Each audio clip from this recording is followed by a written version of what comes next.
So I'm going to respond to this comment in good faith, even though the commenter has admitted that they don't think I can provide them an answer that they'll accept.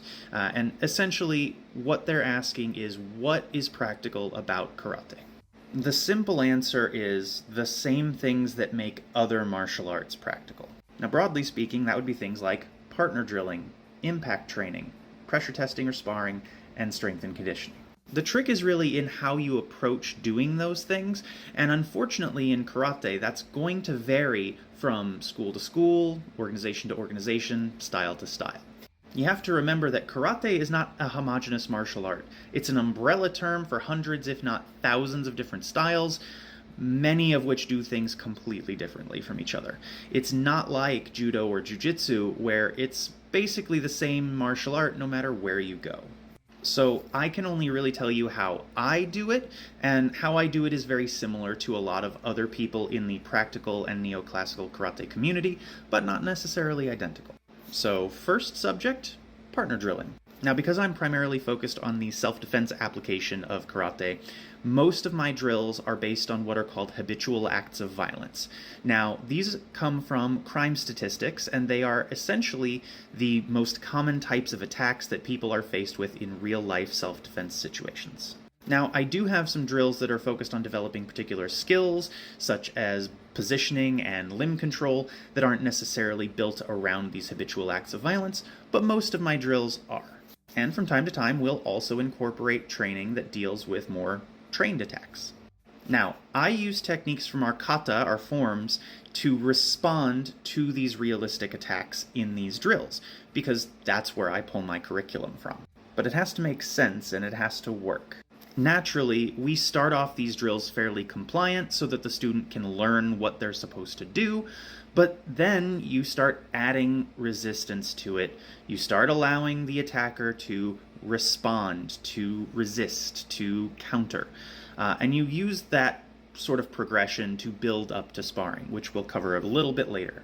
The second point is impact training, and there's really two sides to this particular coin, because there's delivering impact and there's receiving impact. My late sensei liked to say that if you want to be good at hitting things, you have to hit things, and I wholeheartedly believe that as well.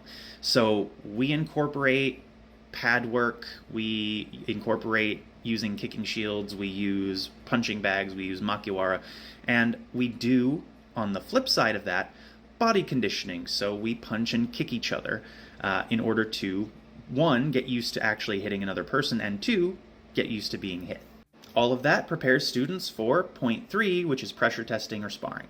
Now, right off the bat, I will say that I do not teach point sparring, which is what most people are used to karate schools teaching. There are things you can learn from point fighting. I just don't feel that they add enough value personally to incorporate it into my teaching. Everything you get out of point fighting you can get from other things. But I also don't use just one type of sparring. I use a layered approach where I have many different types of sparring that I have my students engage in. I really like using positional or situational sparring because you're effectively able to play out a scenario. This works especially well for self-defense. It allows you to incorporate role play where someone is the bad guy and someone is the good guy. You can set it up so that there's multiple attackers. You can set it up so somebody has weapons. You can set it up to where they're trying to yell at and get in somebody's face. All kinds of things to emulate real-life situations. This also gets into style versus style sparring, where you might have someone who is only allowed to punch and someone who's only allowed to kick, or someone who's only allowed to strike and someone who's only allowed to grapple. Those sorts of things, in order to give your students different looks and feels of violence to deal with. Another sparring method I'm fond of is something that I call bully sparring, where one person's job is to just keep attacking the other person no matter what. And this is really good at putting people under pressure, making them uncomfortable, because it takes away all of the space. The person whose job is to just attack really gets right up on you and doesn't stop even while you're doing your self-defense techniques, which means you are forced to account for that person's resistance and continued attack while you're doing your techniques. Now, all of those sparring methods that I just mentioned are what I would refer to as asymmetrical sparring, meaning that Both participants are not doing the same thing. They're not both using the same skill set. But we do also do symmetrical sparring. We will engage in kickboxing style sparring. We will engage in grappling free sparring. We will engage in MMA style sparring. And we do something that's called kakedemeshi, which is fairly unique to karate. Kakedemeshi is essentially sticky hands sparring.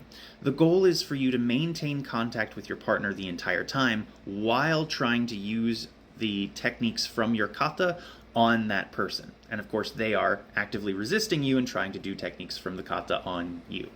Because it forces you to fight at such a close range, you are effectively given an excellent platform to use the techniques of kata because they are really built around self-defense, law enforcement, and security work, which is almost always going to be happening at close range. And because you're maintaining contact with that person, you're learning how to feel what your opponent is doing and being able to react to that rather than having to look and see what they're doing. And because it's at such close range and you're always in contact with your partner, it's pretty easy to adjust the intensity as needed. You can go very gently with somebody who's new, and you can go very hard with somebody who's experienced. And as you get more comfortable with this, it can resemble the clinch sparring that you'll see in Muay Thai, except of course we're using karate techniques rather than Muay Thai techniques, although there's absolutely some crossover there. Now obviously, kakedemeshi isn't going to be as realistic as, say, MMA-style sparring, bully sparring, or situational sparring based on self-defense, because you're both trying to maintain contact. And that's not a realistic thing that is going to happen. But it's excellent for developing the ability to fight at close range and to have the tactile sensitivity and proprioception to fight someone, even if you don't have the ability to really tell what they're doing by sight. And finally, we'll touch on point number 4, which is strength and conditioning. Now, in karate, we would generally refer to this as hojo undo, which means supplementary exercise. Karate has a very long history of incorporating strength and conditioning into its practice, and all karateka really should be doing some form of hojo undo. There are supplementary training tools that are traditionally used in karate, such as the chi-ishi, which is very similar to a modern Indian club or mace bell.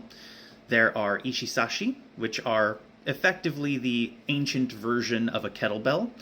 There are gripping jars to improve your grip strength. Wrist rollers have actually traditionally been used in Okinawan karate, and even barbells and dumbbells have been used for a very long time. And that's not even getting into things like calisthenics and plyometrics that are often incorporated into classes. Now, admittedly, this has fallen out of favor with a lot of karate practitioners. Somewhere along the line, some people got the idea that lifting weights is going to make you bulky and slow, and they removed a lot of that. But there are still plenty of karate schools out there doing these sorts of training, and I personally advocate for my students to not only do the traditional exercises, but modern weightlifting as well.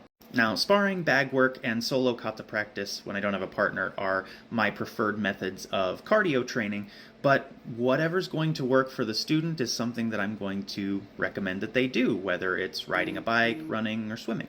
Now, I realize this has been a very long video, but it's a very large topic. If you've stuck with me this far, I really appreciate it. Hopefully, I have explained how karate can be practical sufficiently, and if you've got any other questions, feel free to send them my way.